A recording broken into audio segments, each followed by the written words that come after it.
ہم اس شخص کے کردار کو کبھی نہیں بھول سکتے جو گھوڑے کی ننگی پیٹھ پہ بیٹھا اور اللہ کا پیغام دیتے ہوئے آگے بڑھا. آگے دلدل آ گئی، پانی آ گیا، زمین ختم ہو گئی. اس نے باگیں کھینچی اور آسمان کی طرف منہ کر کے کہا مالک میرے جذبے تو جوان تھے، کیا کروں تیری دھرتی ختم ہو گئی ہے، تیری زمین ہی ختم ہو گئی ہے. کیا تھے وہ لوگ اور کیا تھا وہ زمانہ. اور آج ہماری حالت باعث قوم کی وہ پختہ خیالی نہ رہی، برق طبعی نہ رہی، شعلہ میں کالی نہ رہی، رہ گئی رسم آزاں روح بلالی نہ رہی، فلسفہ رہ گیا تلقین غزالی نہ رہی، مسجدیں مرثیہ خواہ ہیں کہ نمازی نہ رہے، یعنی صاحب اوصاف وہ حجازی نہ رہے. ہر کوئی مست مئے ذوق تن آسانی ہے، تو مسلمان ہو یہ انداز مسلمانی ہو. حیدری فقر ہے نہ دولت عثمانی ہے، تم کو اسلاف سے کیا نسبت روحانی ہے. وہ معزز تھے زمانے میں مسلمان ہو کر، تم خار ہوئے ہو تارک قرآن ہو کر. آج ہماری پستی اور زبوحالوں کی وجہ ہمیں خود معلوم ہے، لیکن ہم اپنے رویے کو منافقانہ بنایا ہوا. ہم حالات کے جبر سے ٹکرانے کے لیے عملی طور پہ تیار نہیں ہیں. ہم زبان سے حالات کا واویلا تو کرتے ہیں لیکن اپنے انداز کو بدلنے کے لیے تیار نہیں ہیں. ہمارا مسجد میں دین اور طرح کا ہوتا ہے، گھر میں اور طرح کا ہوتا ہے. جس طرح مسجد میں گئے وہاں سے ٹوپی لی، سر پہ رکھی، نماز پڑھی، پھر ٹوپی اتار کے چلے آئے. ہم جس طرح ٹوپی اتار کے رکھ آتے ہیں مسجد میں نماز بھی رکھ آتے ہیں. ہم نماز بھی دکان پہ نہیں لے کے آتے، ہم نماز بھی اپنے معاشرے میں اپنے گھر میں لے کر کے نہیں آتے. اس وقت ہم اور طرح کے مسلمان ہوتے ہیں. ہماری زندگی کے تیور لچھن طریقے اس وقت اور طرح کے ہوتے ہیں. تو اس کے نتیجے میں اللہ تعالیٰ جل شانہ تو دلوں کے بھید جانتا ہے.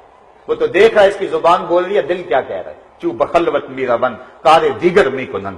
رومی کہتے ہیں جب ممبر پہ چیختے ہیں تو جب تھلے اترتے ہیں تو پھر کیفیت اور ہوتی ہے. تو اللہ تو دیکھتا ہے، لوگ تو نہیں دیکھتے، لوگوں کو تو نہیں پتا ہوتا، لوگ تو دھوکہ کھا لیتے ہیں، لیکن اللہ تعالیٰ تو دیکھتا ہے.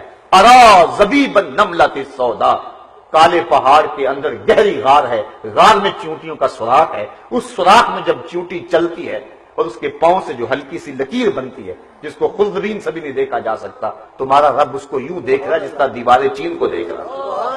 تمہارے دل میں آنے والے خیالوں سے بے خبر ہے، تمہارے دماغ کی سکرین پہ آنے والی سوچوں سے وہ بے خبر ہے. ہم کس طرح کی زندگی گزار رہے ہیں صاحبو؟ ہمارے بزرگوں کا یہی پیغام ہے کہ اپنی زندگی کھری اور سیدھی سادی گزارو. اپنی زندگی کے اندر حسن اور جمال پیدا کرو، اپنی زندگی کے اندر خوبصورتی پیدا کرو. اور یہی جو ہے وہ زندگی کا حسن ہے.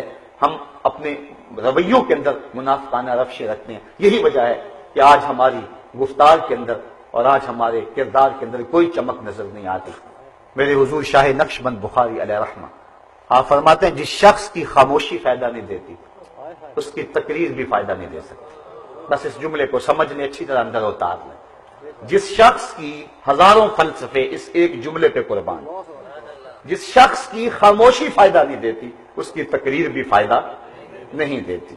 اپنے آپ کو ایسا بنا لو کہ جو تمہارے پاس بیٹھے محروم نہ رہے. ہم قوم لا یشقی جلیسہم، حدیث ہے کہ جو اللہ والے ہوتے ہیں ان کے پاس بیٹھنے والا بھی بدبخت نہیں رہتا. اٹھ فریدا ستے آتے میلہ ویکھن جا، بات کوئی بخشیا مل جاوے تے تو ہی بخشیا جا. جس شخص کی خاموشی فائدہ نہیں دیتی اس کی تقریر بھی فائدہ. اور اس کو مزید سادہ کر لوں، جس کے کردار میں چمک نہیں ہے اس کی گفتار میں کچھ نہیں ہے.